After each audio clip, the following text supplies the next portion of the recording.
сәлеметсіңдер ме балалар? Жұппен бір-бірімізбен амандасып алайық. Жарай ма? Кәне? Жақсы, келесі.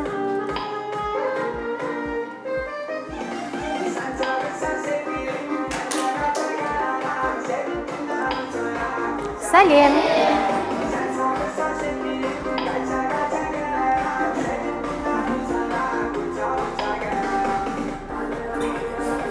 Жақсы, керемет, рахмет балалар. Ал балалар, бүгін қаңтардың 30-ы. Біз сіздермен бүгінгі сабағымызды математика сабағының қосымша сабағынан бастаймыз. Біз математика сабағының ішінде қандай тақырыптарды өттік, қандай мәліметтерді білдік, осы тақырыптардың барлығына пысықтау жасау ретінде бүгінгі ойын сабағымыз басталады. Ал енді балалар, бүгінгі сабағымыздың тақырыбы интерактивті ойын арқылы есептер шығару. Ал сабағымыздың мақсаты ойын есептерін шығару арқылы білімімізді дамыту.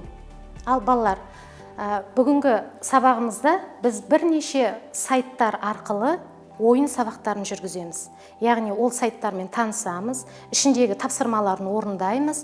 Ал бірінші бүгінгі біздің сайтымыз Flippity сайты. Бұл сайттың мақсаты балаларды рандом арқылы таңдау және балаларды жұптастыруға үйрену, балаларды топтастыруға үйрену екен. Міне осы жұмыстармен бүгін айналысамыз. Ал рандомнан қазір мен бірінші батырманы басамын. Рандомнан қай оқушы түседі, сол оқушы менің сұрағыма жауап береді. Түсінікті ме балалар? Жақсы. Бірінші Медина, орнымыздан тұра ғой, жақсы. Медина, математикалық компоненттерді атап бере қойшы. Қандай компоненттерді білесің? Қосылғыш, қосындының мәні. Азайғыш, азайтқыш, айырманың мәні. Тамаша. Рандомда Ақерке түсті, Ақерке тұра ғой. Екіге бөлінетін сандар қандай сандар? Жұп сандар, жақсы. Ал үшке бөлінетін сандар? Тақ сандар, жақсы. Келесі балдар, ал енді бәріміз ортаға шығайық. Енді жұптасуды үйренейік, жұптасуды. Барлықтарын тақтаға шыға қойыңдар. Екінші қатардың жұбын тағы да жасаймыз. Кәне мұқият қараймыз да, екінші қатарға тұра қоямыз. Ерғанат пен Амина тұра қой. Ең соңғы. Ерғанат, Амина, келе қой. Ерғанат, Амина. Келесі Мирас Санжар. Келесі Медина Назерке. Айзере Арсен. Нұрали Мадиомар. Мейірім Ақерке. Жақсы, тамаша.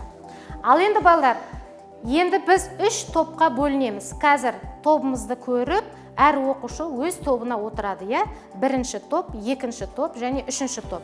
Ал енді біз Flippity әдісімен топқа бөлінеміз. Санжар, Айзере, Мадиомар, Амина. Бірінші топ, отыра қойыңыздар.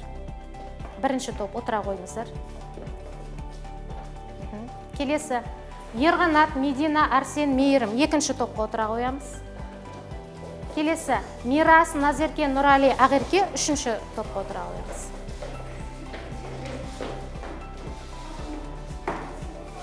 Телефондарыңды алдыңдар, я?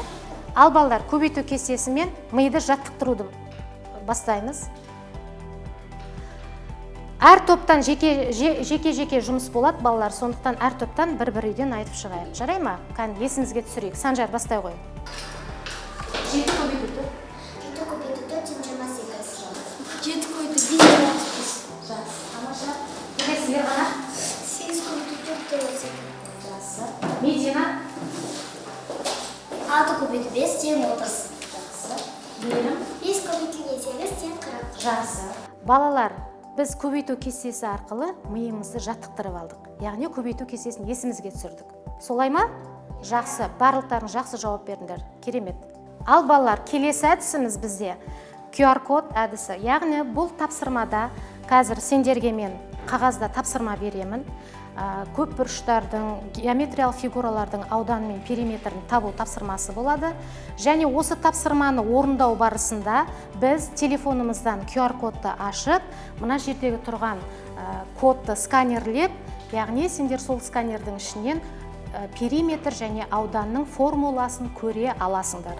Яғни ұмытып қалған жағдайда сол формуланы көріп, біз есепті істейміз, шығарамыз. Жақсы.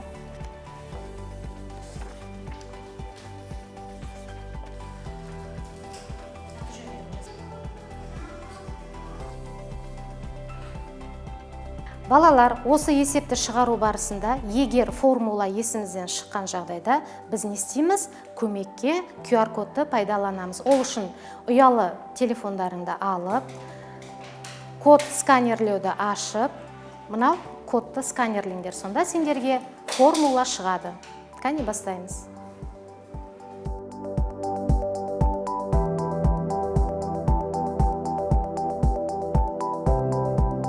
Ал балалар, бізде QR кодтан формулалар ашылды, е? Демек, үш бұрыштың формуласы жазылған, төрт бұрыштың формуласы жазылған және шаршының формуласы жазылған. Периметр табу үшін не істеу керек? Есіңізге түсіріп, мына қағаздағы есептеріңді шығара қойыңдар. Формулаға салып шығарамыз. Ал балалар, бұл QR код тапсырмамызда біз геометриялық фигуралардың ауданы мен периметрін таптық. Кодты ашу арқылы біз есімізге нені түсірдік? Формулаларды түсіндірдік. Санжар, саған қалай көмектесті QR код? QR код үш бұрыштың периметрін табуға. Формуласын көрдің, е? Формуласын айта алшы? A қосу B қосу C. Жақсы. Мирас, саған қалай көмектесті? Маған ауданы табуға көмектесті. Қандай фигураны? Шаршы. Шаршының ауданы. Формуласын айта алшы? A көбейту A. A көбейту A. Жақсы, тамаша. Ал балалар, сергіту сәтінде біз нейро жаттығуды жасаймыз. Қане, қолымызды дайындаймыз. Кеттік. 1, 2, 3, 4, 5, 6, 7, 8, 9, 10. Жақсы, тамаша. Келесі тапсырма бізде 3000 есеп, яғни жылдам есептеуді үйрену. Біз оны біразға дейін үйреніп қойдық, кәне өзіміздің білімімізді көрсетейік 3000 есептен. Ал әр топтан топ басшысы орнынан тұрып, маған жылдам есептеуді айтып бере қойсын. Кәне. Санжар, бастаймыз. 16, 20, 19, 21, 20, 23, 19. Жақсы. Келесі, Арсен. 18, 19, 17, 19, 19, 18, 16. Жақсы. Мирас. 20, 19, 17, 18, 18, 18, 19, 19, 16. Жақсы, тамаша. Ал балалар, келесі тапсырмамыз осы 3000 есептегі мысалдарды біз қазір тақтада жазып көрсетуіміз керек, бірақ жылдамдықпен жазуымыз керек. Бірінші топтан Айзере келе ғой.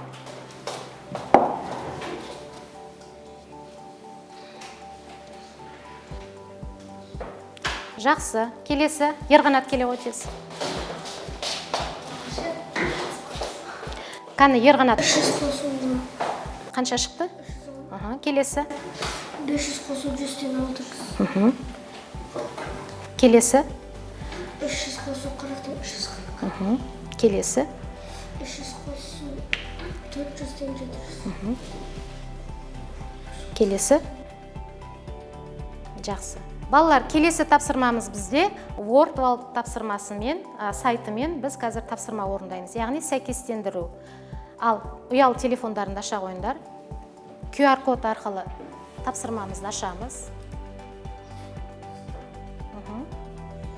Сканерлеңдер.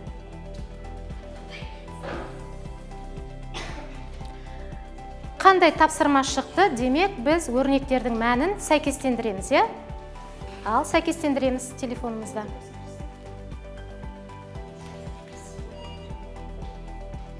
Балалар, қазір Медина мен Мейірім мына телефон арқылы жасады. Осы Медина мен Мейірімдікін тексеріп көреге. Тексеру деген барлығымызда бар. Ең соңғы астыңғы жағында Submit деген батырма тұр. Сол батырманы басамыз. Сонда құс белгілер шығады. Яғни міне, барлығында құс белгі шықты. Демек, барлығы дұрыс деген сөз. Тексеріп көрдік па барлығымыз? Иә. Кімде қанша қате шықты? 2 қате шығыпты. 4. Жақсы, тамаша. Балалар, келесі тапсырмамыз торсия әдісімен көбейту кестесін тағы да орындау. Қазір әр топқа мен бір тапсырмадан беремін. Осы тапсырманы торсия әдісімен құрастырып шығамыз. Сонда бізге бір геометриялық фигура шығады. Ал бастаймыз.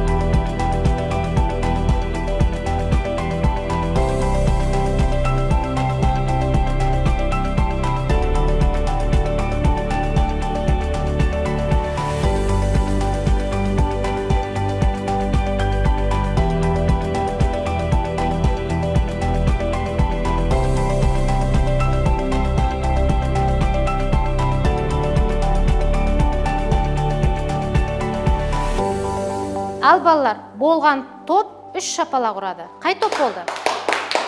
Жақсы, екінші топ бірінші болыпты.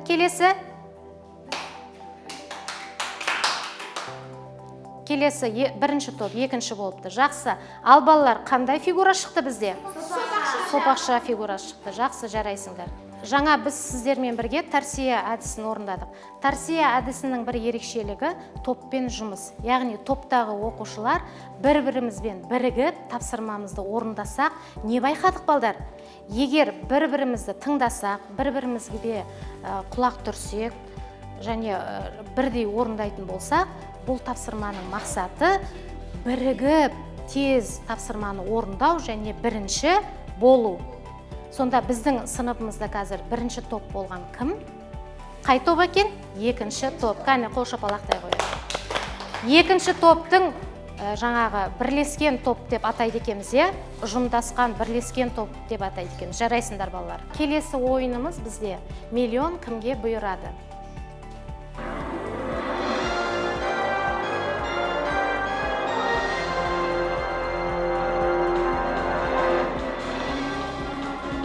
Деңгейлер болады екен, міне көрдіңдер. Ал бәрімізге сәттілік.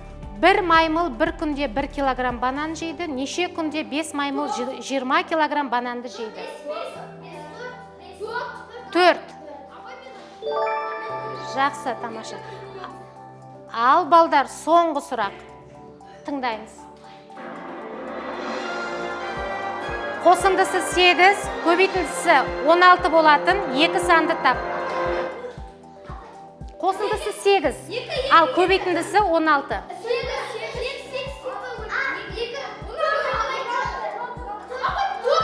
4. Мейірім айтты 4 деп. Жақсы. Тамаша. Қол шапалақтаймыз. Жақсы балдар. Барлықтарыңа өте жақсы деген бағаны беремін бүгінгі сабаққа. Ал енді осы сабақтағы алатын медальдарды қазір таратып берейін. Жақсы деген медальді беремін мен Мадиомарға, жақсы деген медаль Аминаға беремін. Санжарға өте жақсы деген медаль беремін. Және Айзереге жақсы деген медаль беремін. Тамаша. Өте жақсы Арсен. Соңғы тәсіліміз бізде кері байланыс, таңбалы тас деген әдіспен орындалатын тапсырма. Яғни қазір біз таудың шыңына шығамыз, бірақ таудың шыңына бару үшін біз жаңаға берілген тапсырмаға жауап беруіміз керек. Кәне іске сәт. Бірінші өрмелеп бара жатырмыз, мынаны әрқайсың өзім деп қабылдаңдар. Міне мына баланы шығып бара жатсындар, тауға шығып бара жатсындар.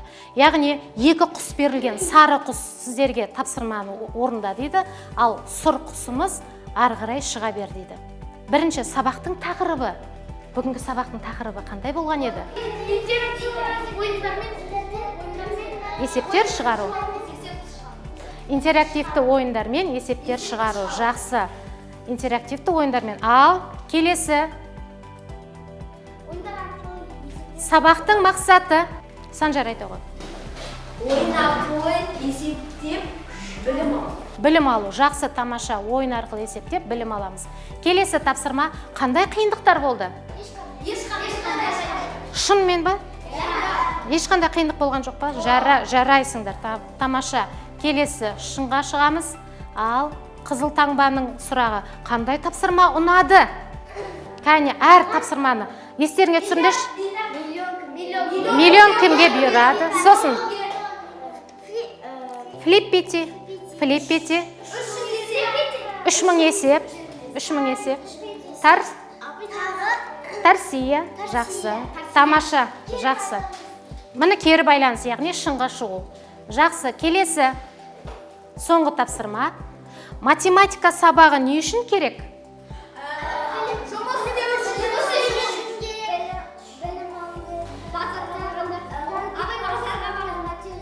Тамаша. Базарға барғанда керек болады. Жақсы. Жұмыс істеу үшін. Ас үйде. Дүкенде жұмыс істеу үшін. Болды ма? Үйді өлшеусін, яғни құрылыста керек болады. Жақсы. Ал енді мынаны назар салайық, балдар. Сен математиканы қайда қолданасың? Математиканы қалай қолданасың? Сабақта бірінші. Болашақта қолданасың. Жақсы. Жұмыста, дүкенде. Үй салғанда қолданамыз ба? Жақсы. Жұмыс дегенде қолданамыз. Жол жүргенде қолданамыз ба?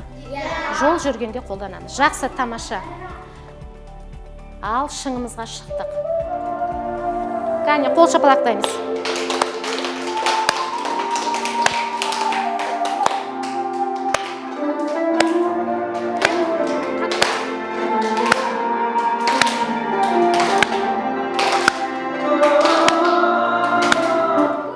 Жақсы, тамаша.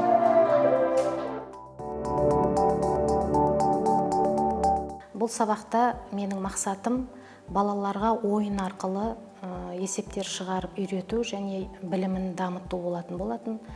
Бұл сабақта мен интерактивті сайттарды, интерактивті ойындарды көптеп пайдаландым. Атап айтқанда Hand Animation деген сайт бар. Яғни бұл сайт бізде сабақты бейне сабақ жасайтын сайт. Бұл жерде біз мұғалім өз сабағын, сабақтың тақырыбы, сабақтың мақсаты деп көптеген мәліметтерді жаңағы бейне жасау арқылы, бейне баян жасау арқылы жасалынатын тапсырма екен. Өте жақсы ұнады маған. Және екінші Flippity деген сайт болды. Бұл Flippity сайты, бұл жерде бағдарламасы, бұл бағдарлама балаларды рандом арқылы таңдау, балаларға сұрақ қою және балаларды жұптық жұмыста жаттықтыру, жұпқа қалай бөліну керек, топқа қалай бөліну керек. Осы тапсырмаларды осы Flippity бағдарламасымен жасадым. Келесі тапсырмамыз бізде QR-код, яғни бұл да интерактивті сайт арқылы жасалынады. QR-код деген, мысалы, балаларға сіздер тапсырма бересіздер, сол тапсырмаға қосымша мәліметті беру арқылы, немесе математикада мен жына формуланы сол QR-кодпен жасап, балаларға өздерінің ұялы телефондары арқылы, сканерлеу арқылы өздерінің формулаларын көріп, тапсырмаларын орындады. Осындай көмек береді екен QR-код бағдарламасы. Келесі Wordwall бағдарламасы, мұнда балалар сәйкестендіру тапсырмасын орындады. Яғни математика пәнінде жаңағы санның квадратын мен және жауабын бір-біріне сәйкестендіріп қою арқылы, ол да оқушы өз ұялы телефонында жасайды, QR-код арқылы ашып, және сол сәйкестендірудің қорытындысын бала өзі көре алады, қаншалықты дұрыс орындалды және бұрыс орындалды деген.